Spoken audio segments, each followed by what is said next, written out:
Fanático con la bandera, va a ser en febrero, que voy a estar en Quito y en Guayaquil, en 2 teatros. Pero ahora fui particularmente, excepcionalmente, porque hace casi 10 años que no voy a visitar iglesias, porque no me quiero mover los fines de semana de aquí, y durante la semana tenemos mucha actividad, con el programa de televisión, con la gira, pero fui a Ecuador para estar en esta iglesia querida que se llama Comunidad de Fe, que me están mirando ahora, a quienes les mando un saludo enorme. Comunidad de Fe. Este es el pastor David Igman, un gran amigo, un gringo que está allí en Ecuador, que tiene una iglesia. Había esa noche, esto fue la noche del jueves, había unas 6.000 personas allí, es su congregación. ¿Por qué fui? Porque voy hace 11 años, casi ininterrumpidamente, a excepción que en el 2019 fue la última vez, luego la pandemia, y ya no regresé. Amo al pastor Igman. Amo a su esposa que partió a la presencia del Señor, Katy, hace relativamente poco. Pero quería mostrarte esto porque cuando nosotros todavía no teníamos este edificio y nos reuníamos en hoteles y cada fin de semana teníamos que ir de hotel en hotel, eso duró 3 años cuando salimos de la Catedral de Cristal. Y me acuerdo que con contaduría liberábamos los cheques los días viernes, orando que no los metan hasta el lunes porque no tenían fondos. La pasábamos muy mal. Cada vez que íbamos a un hotel nos salía 50, 60 mil dólares. Me acuerdo que todas las tarjetas estaban atiborradas y entonces yo llamé a mi amigo Igman y Dios sabe que no para pedir dinero. Le dije, pastor, lo llamé a Ecuador, le dije, ¿podés orar por mí? Es uno de los pocos amigos que he llamado para pedirle oración. Y me dijo él con su tono gringo y ecuatoriano, mira, no solo vamos a orar, sino que vamos a sembrar en ustedes 60 mil dólares. Y envió Ecuador aquí a los Estados Unidos 60 mil dólares. Fue la única iglesia en la historia que nos ayudó cuando todavía River no era lo que era. Yo nunca me olvidé ese gesto. Le dije, déjame pagártelo de alguna manera. Me dijo, no, una ofrenda no se paga. Así que le dije, bueno, yo me comprometo a cada vez que me invites, al menos una vez al año, a estar contigo. Y fui a hablarle a los líderes, a la gente, hablé sobre el carácter. Fue algo maravilloso. Y le dije a Igman que queremos conocerlo, él va a venir con sus hijos.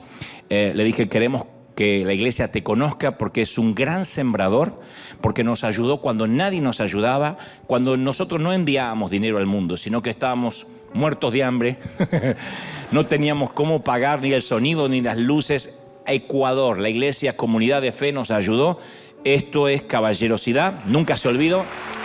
Dios los bendiga mucho. Dios los bendiga mucho. Ya te transmito lo que Dios me dijo que te diga, pero hay un pequeño teaser. Ya nos estamos acostumbrando a eso. Dura creo que 40 segundos, que dicen que algunas imágenes valen más que 1000 palabras. Y como la gente de Ecuador le prometí que los iba a pasar, Comunidad de Fe, esto es un resumen chiquitito de lo que pasaba este jueves allí en la mitad del planeta. Mira.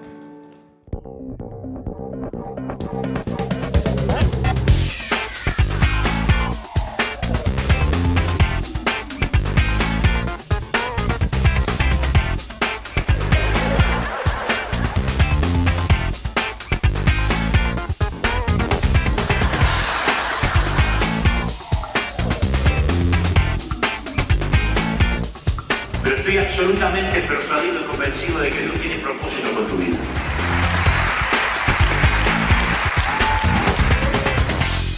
Yo no sé cómo esa gente hace para estacionar, para llegar hasta allá arriba. Es una calle pequeña que llega hasta la iglesia. Miles y miles de autos, no podíamos llegar desde el hotel, que está en tiempo regular a 15 minutos de la iglesia. Tardamos 1 hora y media en llegar, porque el tránsito en Ecuador es como Colombia, es tenaz, ¿no? Y Colombia tiene un sistema que es pico y placa, que es que en horas pico, según cómo termine la placa, pueden salir a la calle o no puede sacar ese auto. Placas que terminan en par los martes, placas que terminan impar los miércoles, y así se llama pico y placa, para que no todos los autos estén a la vez en la calle, si no es un desastre. ¿Qué hacen los colombianos? Se compran 2 autos con 2 placas diferentes. Somos hispanos, gente. Ecuador no tiene el pico y placa, pero es también tenaz. Pero fue maravilloso. Después que estuvimos allí, yo creo que hablé durante 1 hora y media. Fue realmente maravilloso y quería mandarles este saludo. Ahora sí, ¿están listos para lo que Dios nos va a dar, sí o no? Antes te cuento que ayer tengo que celebrar que nuestro equipo se fue hasta Tijuana, lo hizo muy bien, celebramos eso. ¿Dónde está Guillermo? Subí rápido y contame. Esto fue SOS. Esto fue ir allí hasta la frontera, hasta la valla y descubrir a toda esa gente que está intentando pasar. Vemos imágenes ya. Contame qué pasó, Guillermo. Bueno, fue increíble el día de ayer. Pudimos dar alimentos a cientos y cientos de personas. Son personas desplazadas. Tijuana está viviendo un tiempo de que están llegando muchos migrantes de todo el mundo. Hay gente, por supuesto, de Latinoamérica, Centroamérica. Hay mucha gente de Haití, hay gente de Bangladesh, gente árabe. Está llegando de todos lados del mundo. Teníamos razón, con mucha necesidad. No son solo mexicanos. No. De hecho, no podíamos hablar con muchos de ellos porque no hablan ni español, ni hablan inglés. Hablan solamente haitiano o su dialecto. Y era difícil comunicarnos, pero para poder dar comida asistimos con médicos, con dentistas, corte de cabello. Le dimos actividad a los niños, un montón de actividades y por sobre todo le dimos comida caliente que tanto están necesitando. ¿Y qué decía la gente? Me contaste también que la prensa se acercó, estaban sorprendidos, Sí, ¿no? Sí, no sé de dónde vinieron porque nadie les avisó, pero venían de Univisión, venían de la agencia F, que repartían la noticia a todo el mundo, pero realmente estuvo excelente. Pero lo más importante, creo, pastor, de esto es sentirnos orgullosos con Pastor Rudy y Fernando, que también fueron de gran ayuda, trabajábamos juntos.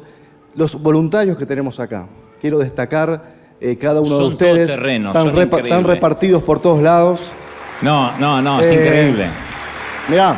Y llegaron el viernes. Llegamos el viernes, trabajamos todo el día el viernes, y muchos me decían, pastor, ¿podemos ir el viernes? Le digo, bueno, si quieren vayan, pero no sabemos si lo vamos a necesitar porque teníamos supuestamente ya arreglado todo. Pero ahí estuvieron, pagaron su hotel, su gasolina, su comida y estuvieron el viernes con nosotros juntos con los voluntarios de Tijuana y trabajando incansablemente hasta las 12 de la noche el viernes, luego al otro día temprano todo el día. A la noche llegaron ayer a la noche y hoy estuvieron aquí a las 7 de la mañana. No, es impresionante. Es impresionante. Yo digo siempre, ¿cómo se puede hacer esto? Porque uno ve las bolsas y dice, bueno, se invirtió dinero, la movida. Sí, se invirtió mucho dinero, que son también los recursos de la congregación. Pero no lo haríamos sin la atracción a sangre, sin la gente nuestra que va, sin nuestros voluntarios. Y yo no me canso de agradecerte. No es una frase hecha. Yo fui a Ecuador en un viaje eterno que tardó todo un día porque cancelaron vuelos. Con esto el 4 de julio está complicado. De manera que cuando estábamos viajando a Ecuador y tuvimos que cambiar de avión y llegar un día más tarde, decíamos, bueno, no es nada esto. Con nuestra gente que se está yendo a Tijuana, que duerme donde puede, que va a trabajar 12, 15 horas, que va a volver. Así que realmente nos sentimos santamente orgullosos por este equipo maravilloso. Así es. Gracias, papito. Esa celebración va para todos los voluntarios y los que hacen posible del otro lado también que sembremos porque esto es iglesia. Ahora sí, ¿estamos listos? Digan conmigo, estoy listo. Pero antes... No, ahora sí. En Paraguay existe una ciudad llamada Cateura, que es la más pobre de ese país. Situada en las afueras de Asunción, Cateura. Es una comunidad formada en torno a un relleno sanitario, ¿no? La mayoría de las personas, o un relleno de reciclaje, la mayoría de las personas se ganan la vida vendiendo botellas de plástico o todo aquello que puedan reciclar de la basura. Es uno de los mayores vertederos de América Latina. Y los recogedores de basura separan, venden desperdicios por algunos centavos y viven, obviamente, en la indigencia, la mayoría en la marginalidad. Y en esa pequeña ciudad de unos 25.000 habitantes existe un grupo de jóvenes que hacen música, mejor dicho, hacen instrumentos de música reciclando la basura. Y después tocan, obviamente, son realmente extraordinarios. Convierten latas en timbales, tubos de desagüe en trompetas. Ellos interpretan sonatas de Beethoven con cubetas plásticas. Un tal Fabio Chávez se imaginó una escuela de música para darle un poco de dignidad a estos muchachos que no tenían otra salida, que no veían un futuro, y se sumó a un tal Don Colá Gómez, que se dedicaba a recoger basura también, pero que tenía la habilidad de ser un artesano. Entonces fabricó un violín con una simple lata de pintura y ese fue el inicio. El siguiente instrumento fue un violonchelo, lo confeccionó con un barril de aceite, hizo las clavijas con un cepillo, el taco de un zapato, una cuchara de madera. Y gracias a estos inventos, la basura y los muchachos que vivían rodeados de ella han tenido una segunda oportunidad. Desde el día que esta historia se hizo pública, han aparecido en programas de televisión, han recorrido el mundo, los han invitado de diferentes cadenas. Se llaman El Vertedero Armónica o también la Orquesta Reciclada de Cateura. La Orquesta Reciclada de Cateura. Y al ver esto, yo pensaba ayer, yo no podía dejar de pensar en la gracia de Dios, porque se me ocurrió pensar, y nadie se lo tome personal, que Dios también hace música con la chusma. Que la Orquesta de los Cielos se compone también con los músicos más improbables, más impredecibles. Pedro, la gran trompeta, negó el nombre de su maestro antes de ser el Pedro que conocemos. Pablo toca el violín, pero en una época liquidaba, se deshacía, mataba a cristianos. Y el tipo del arpa, bueno, ese es David. David el mujeriego. Y presta atención, una especial atención a una mujer que en esa orquesta típica toca la guitarra. Pero antes de presentarte a la mujer de mi historia que toca la guitarra en la orquesta improbable de Dios, yo quiero que nos ubiquemos en tiempo y espacio. En espacio, geográficamente, en Jericó. Jericó era una ciudad imponente, una gran y populosa ciudad al norte del Mar Muerto. Jericó es considerada por los arqueólogos como la ciudad más antigua del mundo, remontándose a 10.000 años antes de Cristo. Una ciudad activa, grande, famosa, una mezcla de Manhattan con Las Vegas, para que nos demos una idea. Contaba con una fluida actividad comercial gracias a su ubicación al sur del valle del río Jordán. Estaba en una ubicación estratégica, en medio de dos rutas que convergían, una ciudad fusión y una ciudad también cosmopolita, porque había gente de todas las nacionalidades. Y Jericó era parte del reino amorreo, que era grotescamente violento, depravado, protervo, disoluto, pagano. Odiaban todo lo que tenía que ver con Dios, no tenían ningún respeto por la vida humana y mucho menos por Dios. Y Josué, la mayoría conoce la historia y algunos se están enterando ahora, envía a 2 espías camuflados a esa ciudad para que se metan en la ciudad antes que ellos conquistaran Jericó, que era la promesa de Dios. Luego Josué iba a evaluar el informe de esos 2 espías y decidiría la forma en que sus ejércitos procederían. Pero antes mandó de avanzada, insisto, a 2 espías. La conquista de Jericó, tal le había prometido Dios a Josué y a su pueblo, les iba a dar a Israel un punto de apoyo, un anclaje, para después poner un pie en toda la tierra prometida. Pero esta, como dije el domingo anterior, era la ciudad prioridad, la primicia. Y como Jericó estaba fuertemente fortificada, la tarea de los espías era evaluar esas fortificaciones desde dentro, para después informarle a Josué. Entonces los 2 hombres buscarían la forma de entrar a la ciudad. La ciudad estaba completamente amurallada, pero las puertas estaban abiertas para el comercio, para los que entraban a vender, a comprar. Y ellos buscarían dónde permanecer durante la noche sin levantar sospechas, si no eran hombres muertos. Jericó era grande, insisto, los visitantes iban, venían todo el tiempo y ellos se camuflaron, creo, como comerciantes. La Biblia no dice cómo, pero para pasar desapercibido supongo que se las arreglaron para entrar a la ciudad antes que cerraran las puertas principales durante la noche. Quizás se mezclaron, insisto, con otros viajeros a la hora pico. Y una vez dentro, el lugar ideal para el alojamiento, para no levantar sospechas, una posada una casa misma sobre el muro, había muchas casas sobre el muro mismo, porque desde allí, desde el muro, podían ver y evaluar las defensas de la ciudad. Y una buena manera de evitar sospechas era encontrar un sitio sórdido, donde entendieran lo que es la discreción, el cerrar la jeta, diríamos en mi país. Y es ahí donde aparece en escena la mujer de la que te hablé, que seguramente toca la guitarra en esta orquesta improbable del Señor.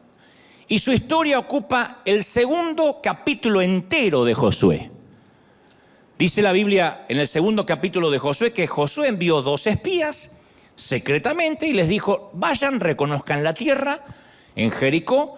Y ellos entraron en la casa de una ramera que se llamaba Rahab y posaron allí. Uno podría mencionar muchas cosas de Rahab. Yo, si hubiese escrito yo la Biblia, menos mal que no lo hice, no mencionaría la profesión, porque había otras cualidades de la dama. Por ejemplo, era cananea. Rahab, la cananea. Ofreció hospedaje a los espías de Josué. Rahab, la que ofreció hospedaje. Sobrevivió a la destrucción de la ciudad, te lo contaré en momentos.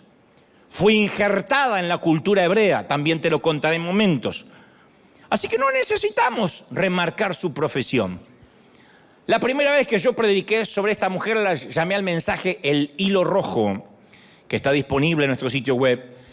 Y no creerás cuántas críticas me llegaron de todo el mundo. Una dama me dijo: Dante, siempre te veo, te escucho con mis hijos, pero has sido demasiado explícito. Y cuando hables de esta mujer deberías evitar algunos detalles que sonrojan. Yo tampoco dije nada feo ni grosero, pero cuando me dijeron esa crítica dije: sí, todavía sigue molestando la profesión de esta dama.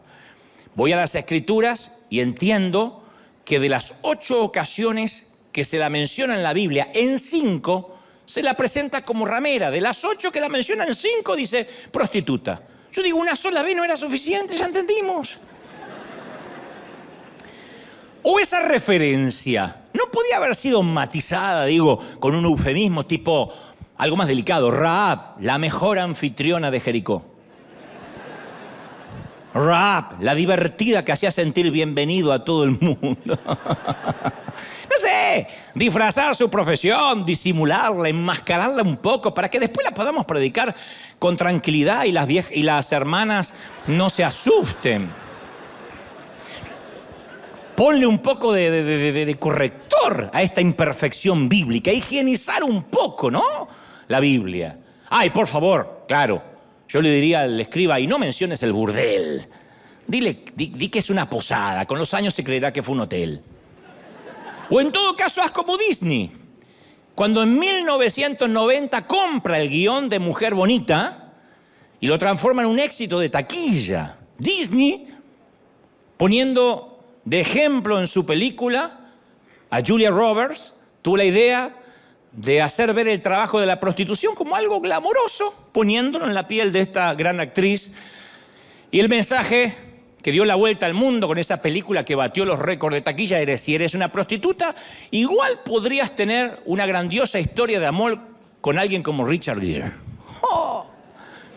Pero la Biblia no dice nada de esto, no la menciona como una mujer bonita, no le pone música de fondo. Sin embargo, apunta a ella como un cartel de neón. Y hasta añade su nombre al Salón de la Fama del libro de los Hebreos. Nos adelantamos en las Escrituras hasta el Nuevo Testamento y allí aparece Abel, Noé, Abraham, Isaac, Jacob, José, Moisés y luego inesperadamente Rahab, la ramera. Sin asterisco, sin notas al pie de página, sin disculpa. De hecho, su historia de prostitución es parte de su testimonio. Y volviendo a esta populosa ciudad de Jericó, su casa, la casa de Rahab, no está en algún callejón oculto del pueblo, en una calle sin salida, sino justo sobre la famosa muralla. La pared se ve que es suficientemente espaciosa como para poner sobre ella construcciones, un sendero o una calle, algo similar a lo que es actualmente la muralla china. Y esa es la zona comercial más cara de Jericó. El lote inmueble más caro es ahí. Por eso asumimos que Rahab tiene éxito en su negocio. Lamentablemente su negocio, su comercio es la prostitución. Se vende a los hombres perversos de esa ciudad aún más perversa.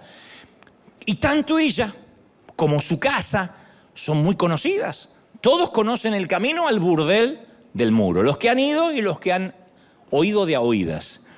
Todos conocen el camino al burdel del Muro. Y todos saben lo que esta mujer se dedica, a lo que esta mujer se dedica. Y muchos de estos hombres conocen esas satinadas sábanas egipcias.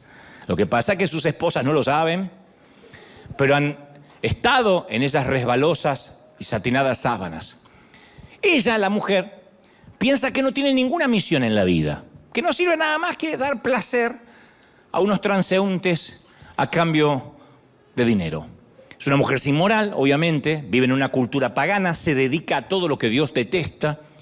O sea que su largo descenso en el abismo moral comenzó mucho antes, fue intencional. ¿Quién sabe por qué? Lo cierto es que hasta ahora es irreversible, ella no está esperando cambiar de vida. Se dedica a esto. Vive en el mismísimo sótano de la jerarquía moral de una cultura gentil. Es degenerada, que la cultura es totalmente degenerada y excesivamente pagana, insisto.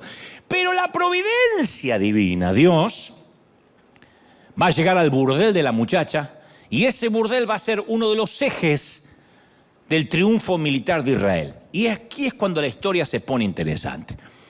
Llegan los 2 espías que envió Josué y ella, como suele hacer a diario, le abre la puerta a los muchachos sin preguntar nada. Porque en su negocio es esencial la confidencia y la discreción. No te pregunto el nombre, no te pregunto de dónde vienes, hacia dónde vas, si estás casado, si eres soltero.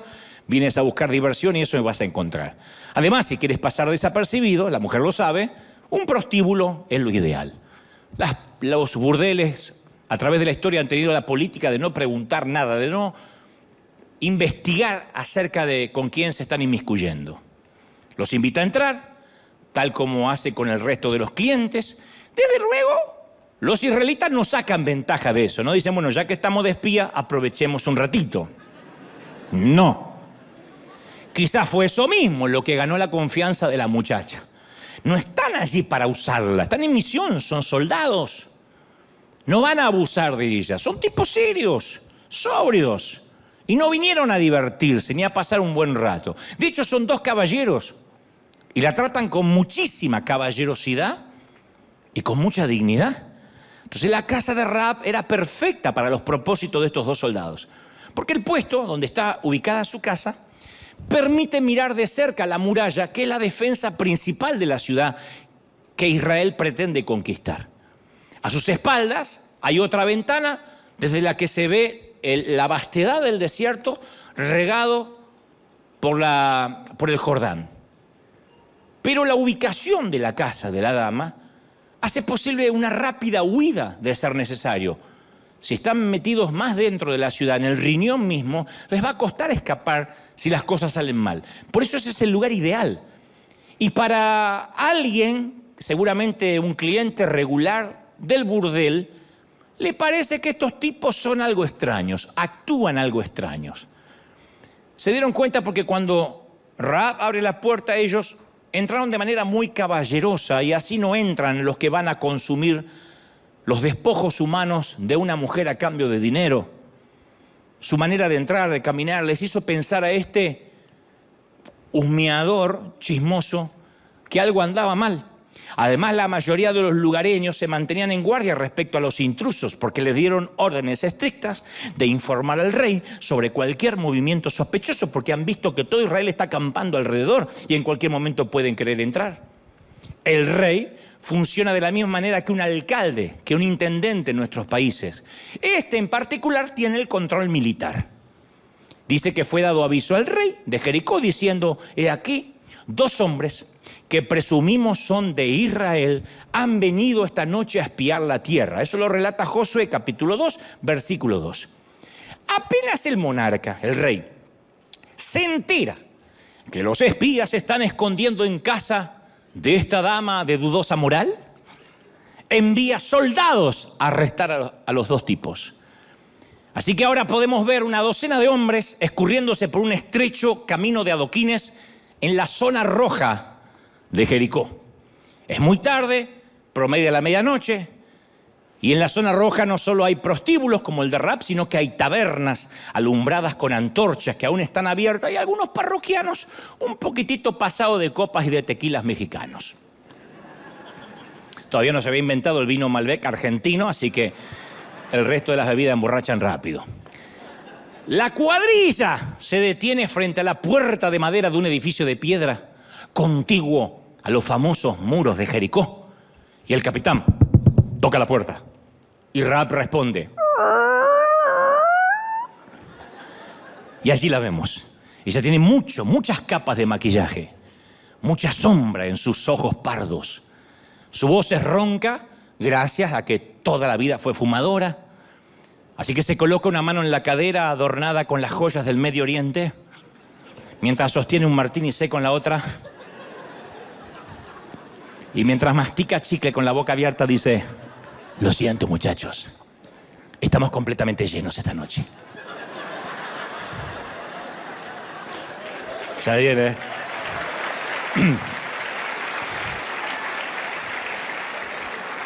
Y el capitán dice: no estamos aquí para eso. Responde bruscamente el hombre: estamos aquí por los hebreos. ¿Hebreos? Pensé que esos tipos habían venido aquí solo para divertirse. No sabía que eran hebreos. ¿No lo sabías? No hago preguntas, nene.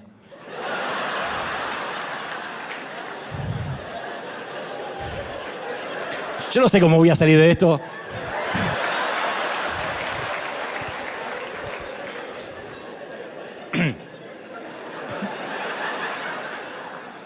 El capitán: estamos buscando a los espías. ¿Dónde están?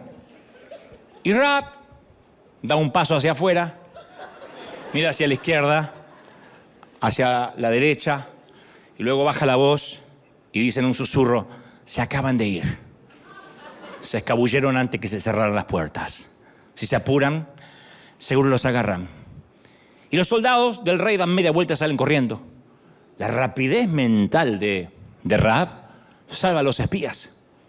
Y el relato sugiere que ella, antes de abrir la puerta, ocultó a los hombres cuando se enteró que venían los mensajeros del rey, antes que los hombres estuvieran en la puerta. Cuando dijeron vienen los soldados, se ve que los ocultó. La velocidad y la ingeniosidad de su plan para esconderlos sugiere que tiene experiencia esta dama en este tipo de situaciones. Los esconde en la terraza del burdel, que dice que tenía unos manojos de lino que tenías puesto en el terrado, los tenía ahí.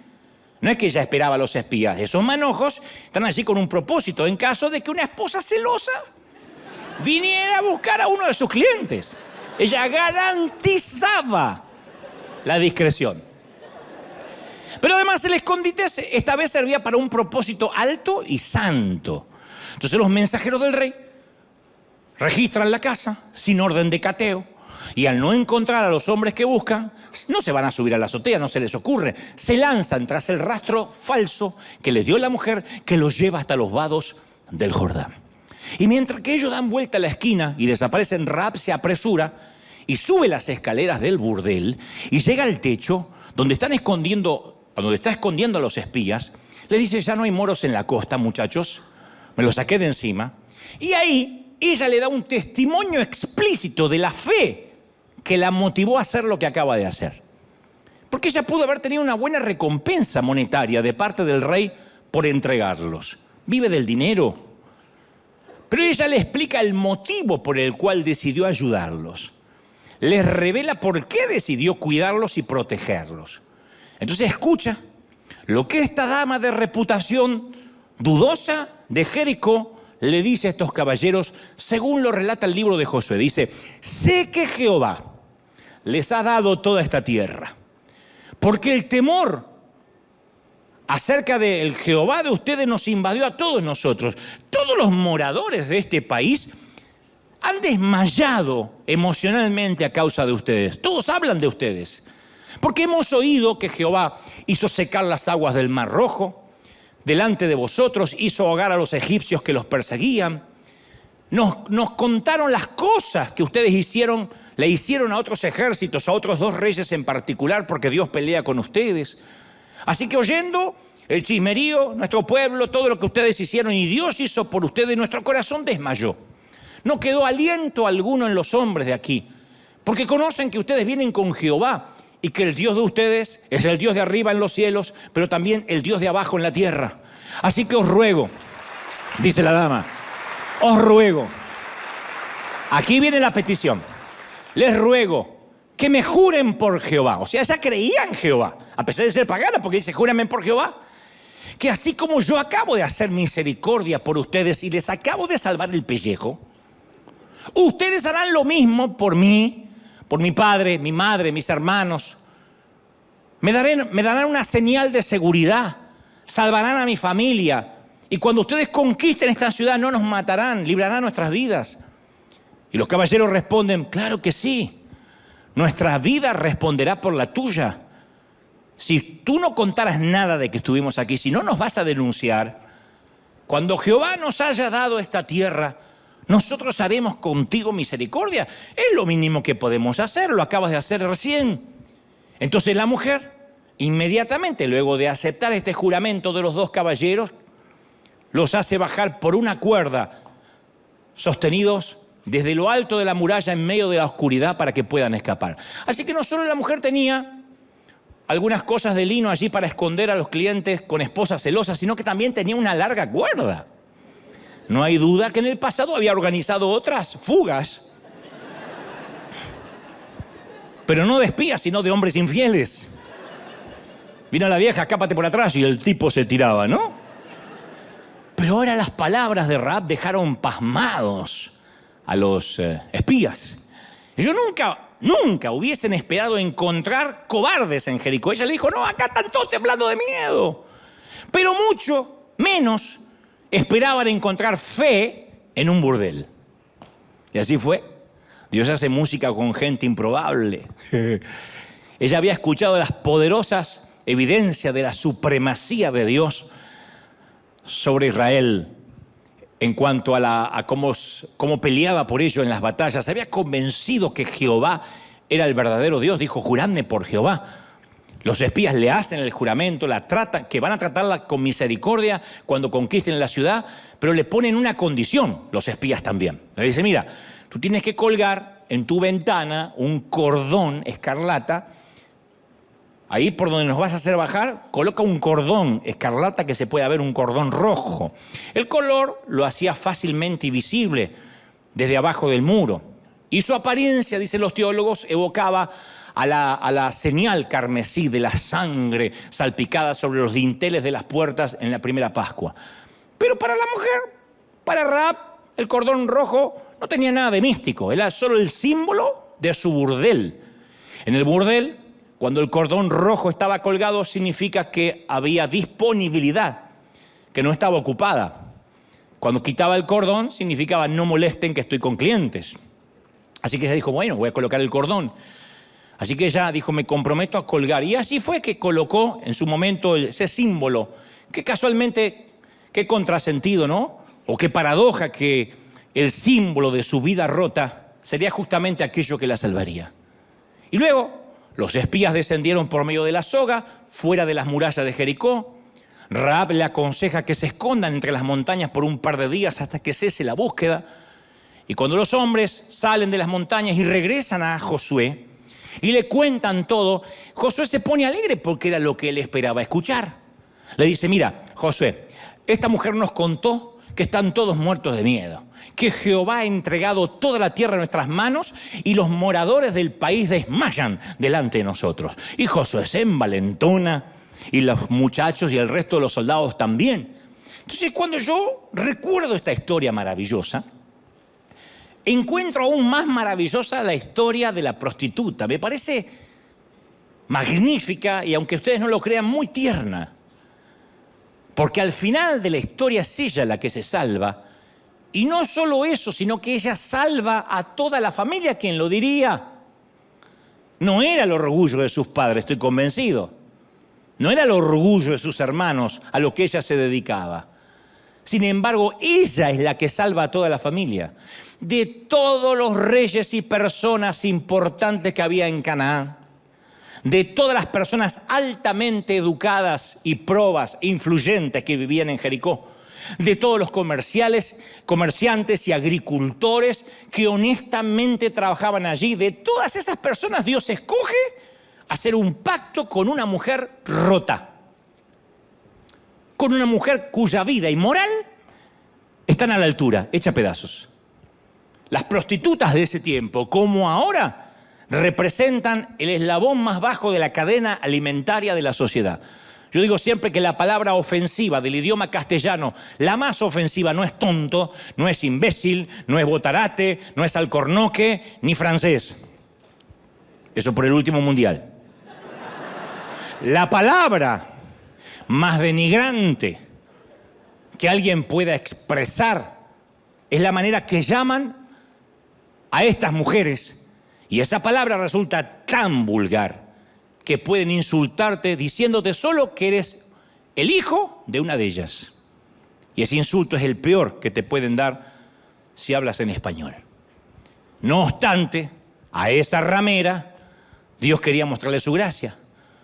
Yo digo, solo a Dios se le puede ocurrir algo tan irreverente, tan extravagante, tan exuberante. Menos mal que no le preguntaron a ningún pastor, a ningún apóstol, a ningún clérigo, que dijeron, ¿salvamos a esta? Nené? ¿De verdad? ¿La usamos? No. La reina de la debilidad de los hombres ahora estaba de rodillas ante Dios a causa de su flaqueza ante la gracia. Entonces, estos espías pudieron haberla tratado de manera vulgar, doblemente inmunda, pagana y a lo que se dedicaba, como la gentil ramera que era. Pero algo sucedió. La gracia pudo más. Y en esa tierra usurpada por un pueblo pagano, en esa ciudad dada a la idolatría, en medio de esa casa dedicada a una lujuria aberrante, Dios estaba allí derramando su cuota de gracia. La gracia había seducido a la reina de la seducción. Y Rahab salva la vida de su familia a través de la fe. Su familia fue salvada porque su semilla de fe la protegió de los enemigos. Protegió a los espías, protegió a su familia. Y esa es la cosecha que recibió. Todos fueron salvos por ella. Entonces, lo que Dios hace por su familia es lo que ella hace por Israel. Ella fue elegida para cuidar el corazón de los espías, de su propia familia y de todo Israel. Cuando leo la historia no dejo de pensar, Señor, si Rahab tuvo oportunidad, no estamos lejos nosotros, ninguno de nosotros. Y este es el punto. Los cristianos tenemos un gran defecto. Nuestra memoria es tan buena que nos impide olvidar el pasado de los demás. El nuestro queremos que se entierre en lo más profundo, en el fondo del mar, pero siempre estamos sacando a la luz el pecado del otro. Dios arroja los pecados al fondo del mar, pero algunos tienen el ministerio del buceo. Y van a buscar pecados ajenos. De hecho, a Rahab nosotros la recordamos como la prostituta. Y yo pregunto, ¿qué nos da ese derecho? Pregunto. Ustedes dirán, pero está en las Escrituras. Sí, pero ¿qué nos da el derecho? Yo imagínate que después de tu tropiezo, yo sé que acá no tropiezan, tropieza el otro servicio, acá vienen justo todos los santos, pero imagínate que tropezaras, ¿no? Te equivocaras y la gracia te alcanza y te perdona una y otra vez. Pero nosotros aquí la forma de identificarte es agregar a tu nombre un adjetivo similar al de Rahab. Solo porque eso era lo que eras antes de que el Señor te perdonara. Bienvenida, Alicia, la chismosa. Oh, mi hermano Orlando, el lujurioso, el divinidoso y pornógrafo, Dios te bendiga. Silvia, la ninfómana, la calenturienta, gloria al Señor.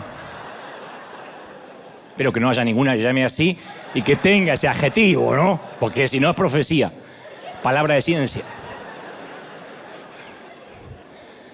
Vino Antonio el mentiroso, Patricia la loquita está. Bienvenido Juan el drogadicto. ¡Qué feo!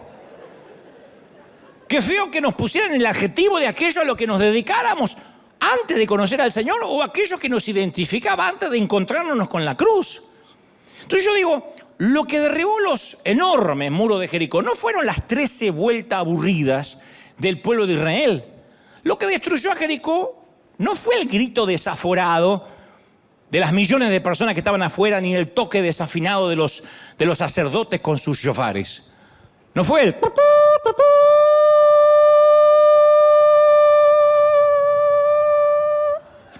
actuación y efectos especiales por la misma ofrenda.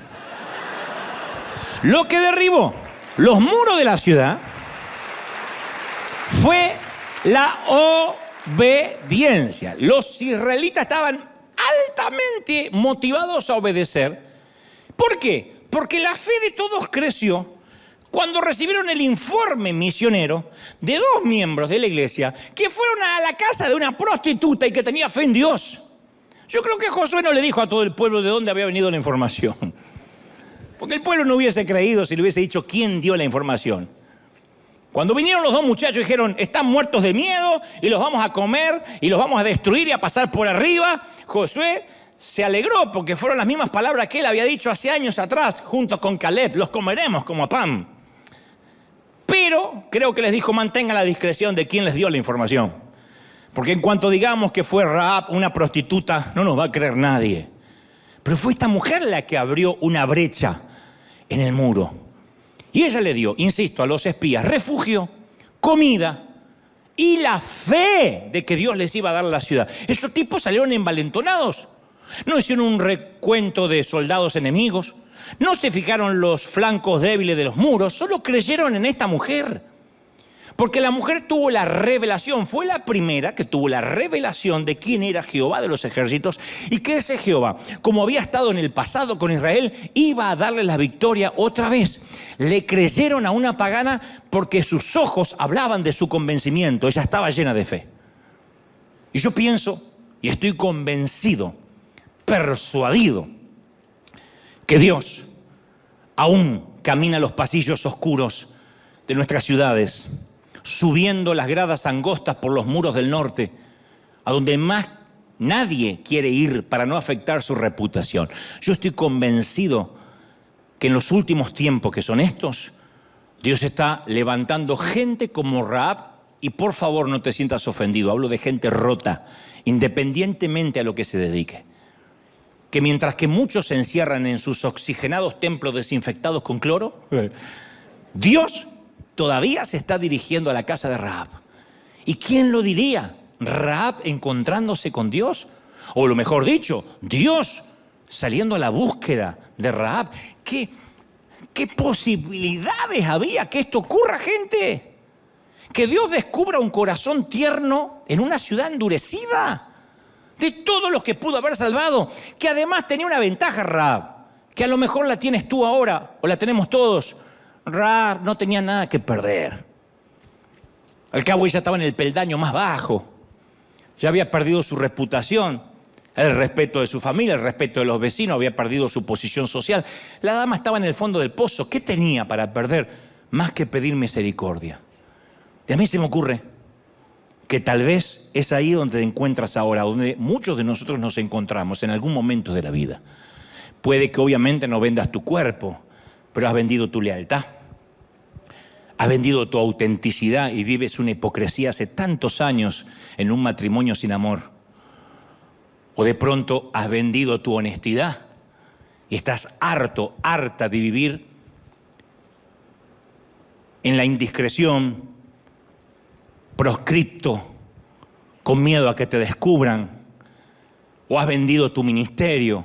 Tenías tantas ganas de servir a Dios y hacer cosas que marcaran una diferencia y ya no sabes cuándo fue la última vez que te arrodillaste a orar y decir, Señor, no me levanto de aquí hasta tanto tú me uses.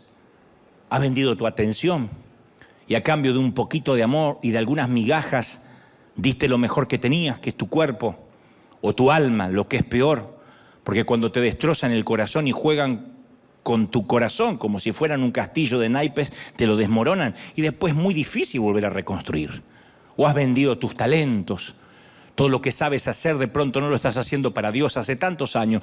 Te has vendido porque todos, mis queridos, nos hemos vendido en algún momento. Yo también me avergüenzo de momentos de mi vida en que acepté cosas que hoy no puedo creer que las hayas aceptado. Y estuve en stage y en escenarios y en iglesias que debía haber dicho rotundamente no. Pero a la necesidad del dinero, o de figurar, o de que me invitaran, o no quedarme afuera, hizo que estuviera en sitios que aun cuando todavía los veo en YouTube, me dan mucha vergüenza. Y digo, ¿por qué me vendí? Si yo me había regalado el no. Si yo pude haber dicho, no, esto no coincide con mis convicciones. ¿Cómo es que en algún momento de mi vida acepté estar entre gente que hacía pactos con dinero o estar allí porque dije, bueno, tal vez esto promocione más la iglesia? Tal vez mis intenciones eran correctas, pero en el fondo sabía que estaba vendiendo lo que Dios me había entregado.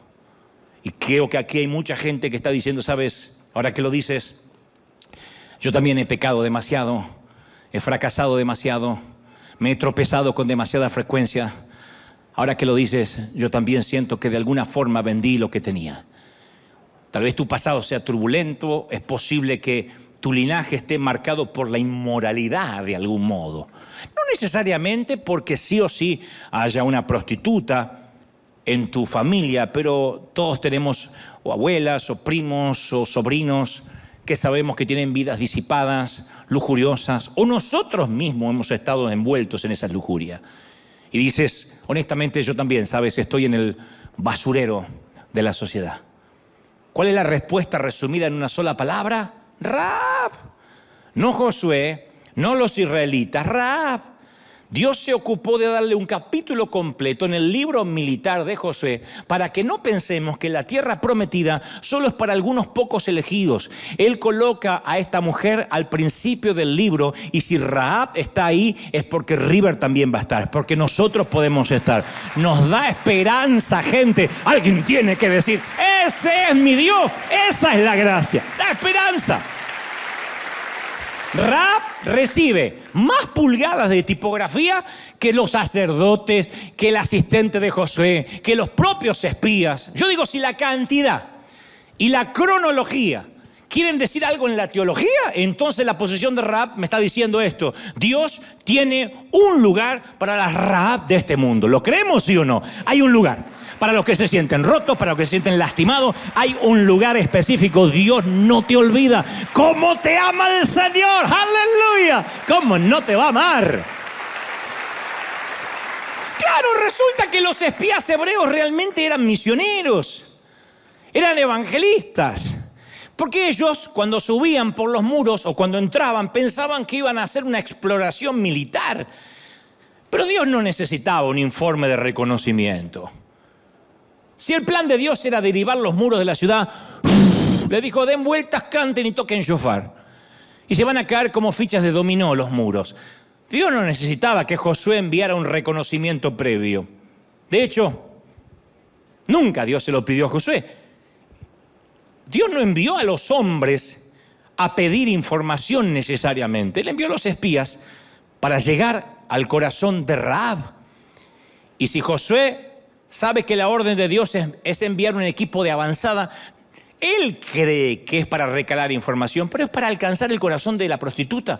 Y cuando los espías escaparon, Rahab hizo todos los preparativos, porque ya había entregado su corazón a Dios. Le dijo a su familia que se preparara. Imagínate la cara de la madre. Mamá, nos vamos. Van a atacar y nosotros vamos a ser salvos. Ah, sí. ¿Qué servicio ofreciste anoche para semejante oferta? Ella se mantuvo atenta, estoy seguro que chequeó 1000 veces si el cordón grana estaba allí, si estaba bien atado en su ventana. Y cuando entran los hebreos, ¡ataque por Esparta! Ah, no, por Israel. Los muros cayeron. Cuando el resto de la ciudad pereció, Rahab y su familia sobrevivieron. La única casita que no tocaron, yo creo que todo el mundo se cayó, menos esa partecita donde estaba la casita con el cordón grana. Sobrevivió el burdel de la ciudad, el burdel del muro sobrevivió. Dice Hebreos 11:31, más allá en el Nuevo Testamento, por la fe de Rahab la ramera, no murió, no pereció. El testimonio se mantuvo a través de los siglos. Su profesión de fe importó más que su profesión de acompañante de hombres pasajeros. Y después de la destrucción de Jericó, Rahab vivió con los israelitas, se fue a vivir con ellos. Usted dirá, ¿y qué pasó con ella? Se fue a vivir con los israelitas, porque algunos me están mirando, ¿y qué pasó? Los que tienen menos Biblia que una mezquita. Después me critican en las redes y dicen, yo veo a tu gente con Biblia, pero por lo menos présteme atención para que después lo encuentre. Esta dama se enamora de un varón de la tribu de Judá. Se va a vivir, es pagana, pero se va a vivir con los israelitas, la rescatan, le perdonan la vida. A mí me gusta pensar, los teólogos no coinciden, pero a mí me gusta pensar, ¿por qué no? Tampoco la Biblia dice que no, que se enamoró de uno de los 2 espías. Que fue amor a primera vista. Eso es una buena historia romántica, ¿eh? Disney compraría esto. Que cuando uno de los 2 espías, porque dice la Biblia que uno era hebreo y el otro era muy seductor, galán, el otro se presume que fue el primer argentino de la historia. Hola, nena, buscamos información. Muy Richard Gere, el tipo, le dice, buscamos información. Y ella dice, ok. ¿Algo más? No, solo eso, por ahora. Él se llamaba Salmón. Sal. Se casa con Salmón y tiene un hijo al que llama Boaz. Y Boaz, el hijo de Salmón y Rahab, siguiendo la tradición de mamá, se enamora de otra chica gentil que tampoco era judía, que vivía en Moab y se llamaba Ruth. Y ellos tienen un bebé al que le ponen el nombre Obed, que tuvo un hijo al que nombró Isaí, el papá de alguien un tanto famoso llamado David. Y si sigues la ruta del cordel púrpura, te das cuenta que 26 generaciones después, 2 descendientes del rey David fueron los padres terrenales de nuestro Señor Jesucristo. O sea, esta señora es la tatarabuela de nuestro Señor Jesucristo. Rahab está en el linaje de nuestro Señor. Eso lo dio, gente. Aparece entre los ancestros de Jesús.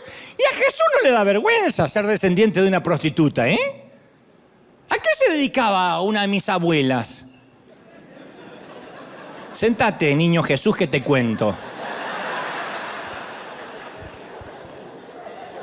Y todas eran como tú, mamá, chicas vírgenes. No, la abuela era de armas llevar. Era una guerrera. Soldado. Y veterana. Mirá cuán lejos te puede llevar un cordel rojo cuando te das cuenta que nadie está tan roto como para no poder salvar la vida de los demás. Nadie está tan roto que dice, yo no puedo hacer nada por mi familia, soy el peor. Nadie está tan roto que dice, ¿yo qué voy a hacer por los míos si soy el menos indicado, el que más se equivoca? Fíjate quién salva, no solo a la familia, sino a los 2 espías, y a Israel es la mujer. De hecho, ella luego es mencionada 3 veces en el Nuevo Testamento. 2 pasajes la honran por su fe extraordinaria, Hebreos 11:3 y Santiago 2:25. La honran por su fe, la ponen como una gigante de la esperanza, se la presenta como un ejemplo de una dama de fe. Yo leía que algunos de los rabinos de un tiempo, de la época un poquito antes de Jesús, se avergonzaban del trasfondo de esta mujer que había sido protegida de la destrucción de Jericó y traída a Israel. Y se ve que estos religiosos no habían visto la película Mujer Bonita de Julia Roberts y Richard Gere, por lo cual la prostitución todavía no era ni hollywoodense ni políticamente glamurosa. De manera que propusieron interpretar esta historia de manera diferente. Dijeron que la palabra hebrea no se traducía como ramera, como aparece en Josué 2:1.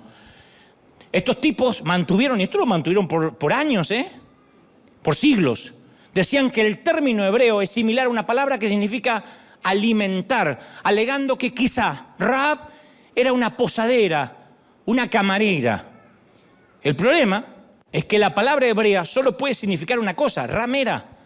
De hecho, no hay ninguna ambigüedad en la palabra. La palabra griega que se usa para describir a Rahab es porne, que quiere decir ramera, porne, que es el mismo término que viene de la raíz de la palabra pornografía, que también tiene connotaciones similares. Pero había como una idea de limpiar el pasado de Rahab por algunos clérigos que tenían una extrema sensibilidad de la era victoriana y dijeron, no, no, no, es feo predicar sobre Jesús y decir que uno de sus ancestros se dedicaba a esto. Entonces Spurgeon, aquel famoso predicador bautista de finales del siglo XIX en Londres, en un mensaje dijo una vez, un mensaje no había YouTube, pero muchos lo escribieron y dio la vuelta al mundo. Dijo, esta mujer no fue una simple camarera ni anfitriona, por Dios, no seamos pacatos, era una ramera legítima. Y estoy convencido que solo alguien con espíritu de repugnancia por la asombrosa gracia de Dios puede motivar a un comentarista a querer negar su pecado. Solo aquel que no soporta la gracia. Tenía razón Spurgeon, por supuesto. Porque uno quita el estigma del pecado y estamos quitando la necesidad de la gracia. Si no fuimos tan pecadores, ¿para qué recibimos la gracia? Es lo que hacemos siempre en las iglesias, higienizar el evangelio. Bueno, aquí viene la gente que no es tan mala. Vienen pecadores, no tanto como pecadores. Nos fijamos cómo se visten, la gente de acá es más o menos decente. ¿Para qué queremos una iglesia entonces? ¿La iglesia para gente rota? De otro modo es fundar un hospital y pedir que no entren enfermos para que nadie se contagie. La iglesia es un sitio donde vienen gente neurótica, gente loca, gente que hace problemas por nada. A veces me cuentan del café o me cuentan del bookstore que hay gente que, aún congregándose aquí por meses o años, hace escándalos por un café frío. O hace escándalo porque yo estaba en la fila y le sale el Aníbal Lecter de adentro. ¿Cuándo la soltaron a la loca esta? Y después uno recuerda que esto es iglesia. Es para eso. Yo digo siempre, gloria a Dios que estamos atrayendo a los locos y a las locas. Gloria a Dios. Porque eso es la iglesia. Rahab es extraordinaria precisamente porque recibió un perdón, una gracia extraordinaria. Entonces no hay necesidad de reinventarle la historia, maquillarle el pasado para tratar de que parezca menos pecadora. No, señor, ella era una pecadora. Mira, te voy a contar una historia magnífica, casi entrando en la recta final del mensaje. Antes de culminar, Molokai es un rubí en un collar de perlas de las islas de Hawái. De las islas de Hawái. Hawái son varias islas. Molokai es una de ellas. Y los turistas viajan a Molokai por su encanto sereno, por su suave brisa, por su tranquilo oleaje. Es un sitio muy bonito. Pero el padre Damián fue a Molokai por una razón muy distinta. Fue para ayudar a la gente a morir. Fue a Molokai porque los leprosos habían llegado ahí antes. Entonces, nadie sabe con exactitud cómo llegó la enfermedad a Hawái. El primer caso del cual hay constancia histórica fue fechado en 1840. Pero igual, así como nadie puede rastrear el origen de la enfermedad, tampoco nadie puede negar sus consecuencias.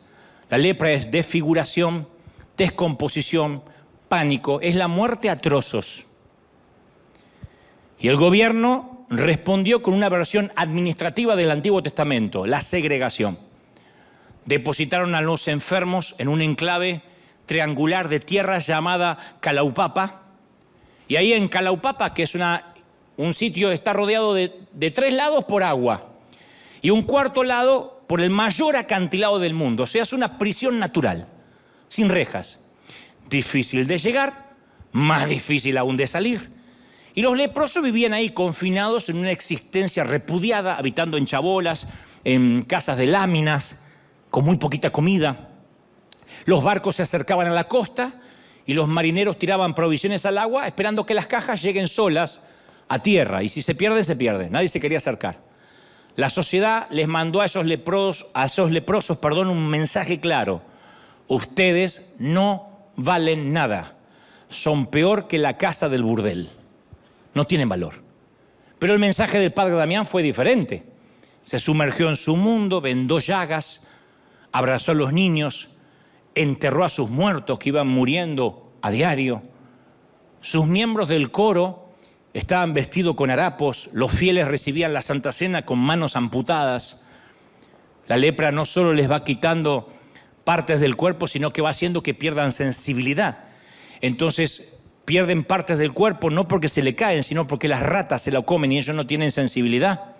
las ratas perciben que pueden comer sus dedos por las noches. Entonces siempre tiene que haber alguien de guardia haciendo ruido porque vienen y empiezan a desmembrarlos y ellos no se enteran. Como ellos eran importantes para Dios, fueron importantes para el padre Damián. Y cuando se refería a su congregación, se hizo muy famoso porque nunca decía hermanos, hermanas, decía nosotros los leprosos. Aquí estamos, en Kalaupapa, nosotros los leprosos. Y se convirtió en uno de ellos, literalmente. Porque en algún punto del camino, a través de un toque amable, de una caricia, compartiendo la cena, la enfermedad pasó de un miembro de la congregación al sacerdote. Y Damián se convirtió en leproso. Y el 15 de abril de 1889, finalmente Damián murió. La historia me fascina porque fue el hombre que creyó en la misión y él dijo siempre, aún antes de morir, fue el amor el que los mantuvo vivo a la mayoría de ellos, el saber que le importaban a alguien. Y nosotros hemos aprendido con los años a tratar a la lepra. Ya no ponemos a la gente en cuarentena, menos mal. Hemos terminado con esos asentamientos, no existen. Pero mi pregunta es, ¿acabamos con la actitud? ¿O aún vemos a cierta gente como Rahab, como leprosos morales? Porque somos muy propensos a prejuzgar, y me incluyo, el próspero por encima del indigente. ¿En cuántas iglesias sientan en los primeros sitios a los empresarios? No, buscale un lugar porque el fulanito es empresario y por ahí te pone un buen diezmo, una buena ofrenda, que no haga la fila. ¿En cuántos sitios, aún en nuestras congregaciones, la prioridad parece que es el que tiene mejor automóvil que el que baja de un camión o de un bus? El académico y culto sobre el que abandonó los estudios y trabaja de sol a sol, pobrecito, para sostener la familia. El veterano sobre el recién llegado. ¿Cuántos tienen que pagar derecho de piso, aún en las iglesias, solamente porque es el que acaba de ingresar como voluntario? Que aprenda, que haga lo que hice yo cuando empecé. Los evangélicos por encima de los católicos o de los mormones, diciendo eso se van a perder porque no tienen la doctrina como nosotros. Independientemente si sea verdad o no, ¿quién nos da derecho a señalar a un leproso? ¿Y nosotros? ¿Cómo nos podemos olvidar lo que Pedro dijo cuando mencionó, vosotros sabéis cuán abominable, cuán detestable, cuán vomitivo es para un varón judío, para un judío, acercarse a un extranjero? Pero ¿saben? Dios me dio una visión y me mostró que no me atreva a llamar común o inmundo a nadie. A nadie. No es una sugerencia, es una orden. No te atrevas a llamar inmundo a nadie. Predicaba en Ecuador este jueves y una de las cosas que le dije a la gente, por favor, si me pidieras un solo consejo, solo uno, y me estuviera por morir y este fuera mi último mensaje, te diría, por Dios, nunca toques la unción de nadie. Nunca. No hables de nadie.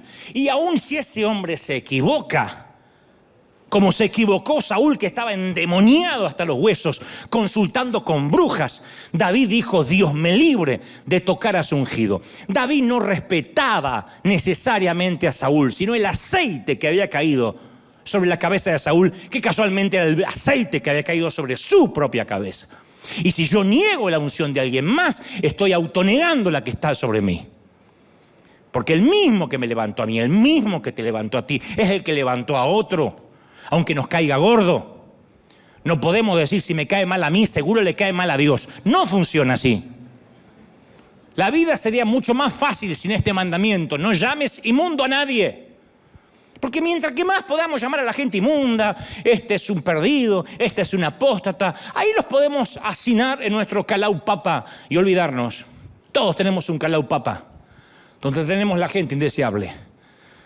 En algún momento nos identificamos como Rahab y decimos, hay esperanza para mí, sí, hubo esperanza para ella, pero luego pasamos al otro lado del mostrador y detestamos a las que tan solo huelen como Rahab. ¿Qué nos pasó? Las etiquetas nos eximen de amar.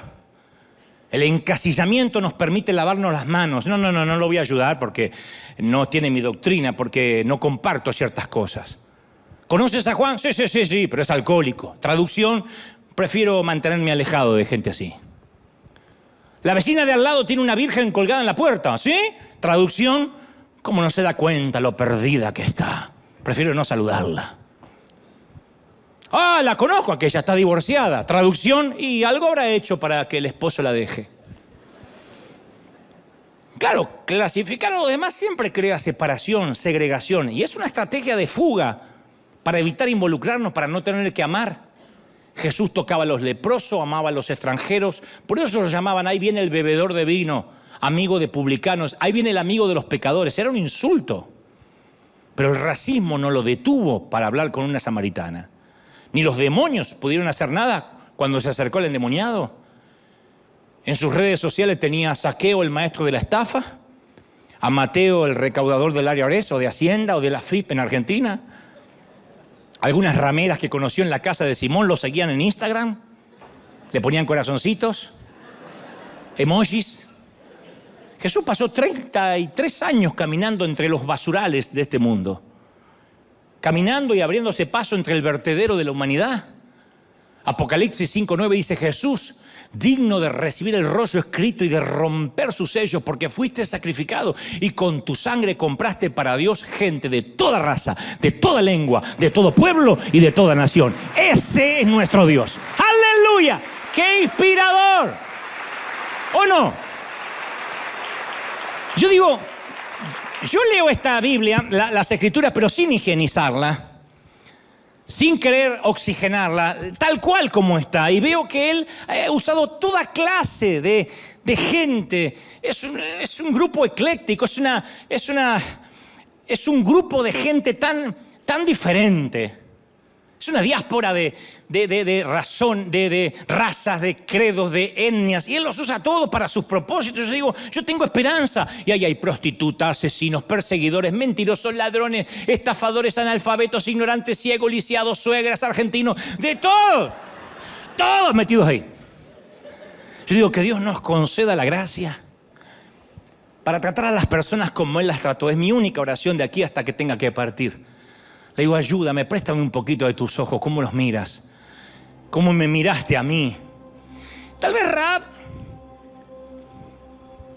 ahora que lo pienso, tal vez Rahab nunca escuchó la frase, aquella famosa, que en el servicio del amor solo los soldados heridos pueden servir. Y tal vez tú tampoco la escuchaste nunca. Yo la mencioné bastante durante la pandemia. Y cada vez que evoco esta frase, que en el servicio del amor solo los soldados heridos pueden servir, me lleva a las mismas preguntas. ¿Qué tal si nuestras heridas más profundas, si la familia disfuncional que nos tocó, los avatares, los infortunios, es justo lo que Dios necesitó que vivamos para que nosotros podamos entender a gente que vive lo mismo, para que fluya la misericordia?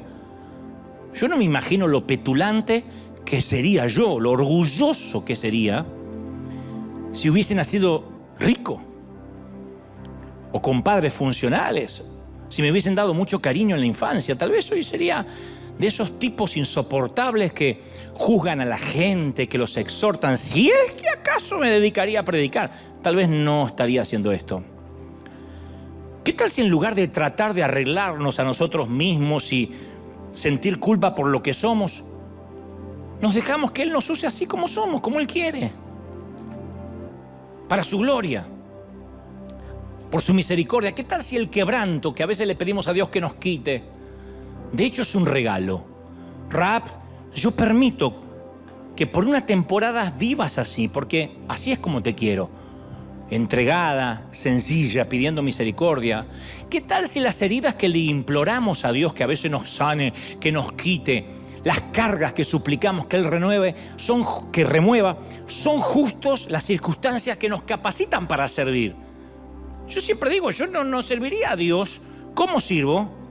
No soy el gran servidor, pero caramba, que doy todo de mí. Si no hubiese pasado lo que pasé, ¿no será que nuestro quebranto es nuestra bendición? Y algunos de ustedes, como yo, hemos padecido tanta angustia, hemos sufrido tanto. Yo sé que algunos han tolerado un dolor implacable y han dicho, estoy demasiado roto para ayudar a alguien. No, yo no puedo salvarme ni a mí, ¿qué voy a salvar a otro? Imagínate que Rahab hubiese dicho eso. Si apenas me puedo levantar a la mañana. Otros dicen, casi no puedo hablar sin quebrarme, sin llorar, se me quiebra la voz. ¿Cómo puede esperar Dios que yo sirva para algo? Y eso exactamente sintió Rahab. Pero Dios decide incluirla en el árbol familiar, decide salvarla y usarla para ser un canal de bendición a todo Israel y meterla entre los héroes de la fe. En la galería de arte de los héroes de la fe, ahí está Rahab. A la altura de María, la madre de Jesús. A la altura de Ruth, de Sara. Entonces mi segunda pregunta es, ¿cuál es tu casa en el muro? Así como la casa de Rahab fue preservada durante la batalla, Cristo predijo que las puertas del infierno no prevalecerán contra la iglesia. Entonces la iglesia no es este edificio. La iglesia somos nosotros, la gente con un mismo sentir. De hecho, durante el 2020, River llegó más lejos que nunca con el edificio cerrado. Por eso yo digo, ¿cuál es tu lugar seguro en el mundo? Y no hablo de algo geográfico. Por ahora te ofrezco la familia, a ti y a los que están aquí de River Arena, como tu lugar en el mundo, tu sitio de favor si no tienes uno. Dios hizo que nuestra basura se convirtiera en música. Hizo partituras de gracia con nuestro vertedero, ¿sí o no? Y te adelanto, el cielo está repleto de hombres y mujeres como Rahab, rescatadas y rescatados para su eterna sinfónica. Esos son sus tesoros, somos los tesoros en vasos de barro. Pudo haber delegado su partitura en ángeles, pero nos eligió a nosotros, porque al fin de cuentas todos nosotros somos como esa orquesta reciclada de Cateura, de Paraguay. Él entró en nuestra basura, hizo la orquesta de los cielos, que se compone de todos estos músicos improbables, de gente como nosotros. Ya por eso tendríamos que celebrar, porque la orquesta Dios la hace con lo que no había nada para hacer, con la basura, con lo poco, con las Rahab. Bienvenido a la orquesta reciclable de River. Dale un aplauso al Rey de Reyes. ¡Aleluya! Vamos a celebrar orquesta. Vamos, celebra. Vamos a darle un aplauso grande al Señor de señores. Celebra al Rey. ¡Wow! Impresionante. Celebra al Rey de Reyes. Dale un aplauso sobre tu cabeza. Orquesta sinfónica de la eternidad, orquesta reciclable que supera la de Cateura. Esta es River Arena. Desde aquí al resto del mundo, alguien tiene que celebrar a Dios por eso. ¿Tú lo crees? No, ¿tú lo crees? ¡Aleluya! Vamos, aplaude fuerte, celebra. Hay fiesta en los cielos por un pecador que se arrepiente. Hay fiesta. Bendito sea el Señor.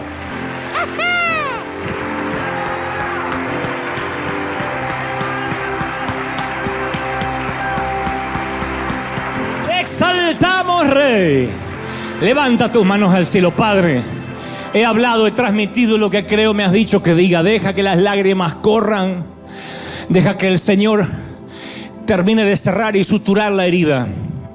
Porque ha operado durante el promedio de 1 hora varios corazones este día.